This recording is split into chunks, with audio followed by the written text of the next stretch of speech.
శరీరులు అంటే కనిపించేటువంటి వ్యక్తులు. మీరంతా నాకు కనిపిస్తున్నారు,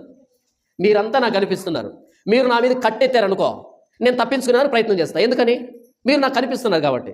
మీరు నా మీదకి రాయెత్తారనుకో, నేను తప్పించుకునే ప్రయత్నం చేస్తాను. ఎందుకని? కనిపిస్తున్నారు కాబట్టి. అలా కాకుండా కనబడనటువంటి శత్రువు ఉన్నాడు అనుకో, తప్పించుకుంటామా? అసలు తప్పించుకోలేం. ఏలయనగా మనము పోరాడునది శరీరాలతో కాదు అంటున్నాడు. క్రైస్తవులమైన మనము పోరాటం చేస్తున్నాం ప్రతిరోజు. ఎవరితో పోరాటం చేస్తున్నాం? కనిపించినటువంటి శత్రువుతో పోరాటం చేస్తున్నాం. కనిపించే శత్రువుతో యుద్ధం సులభంగా చేయొచ్చు.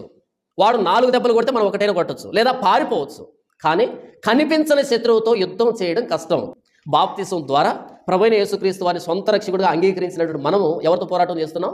ఏలైనగా మనం పోరాడున్నది శరీరాలతో కాదు, కానీ ప్రధానులతోనూ అధికారులతోనూ ప్రస్తుత అంధకార సంబంధులకు లోకనాథులతోనూ ఆకాశ మండలమందున్న దురాత్మల సమూహములతోనూ పోరాడుతున్నాము. ఈ నలుగురు మనకు కనిపించటం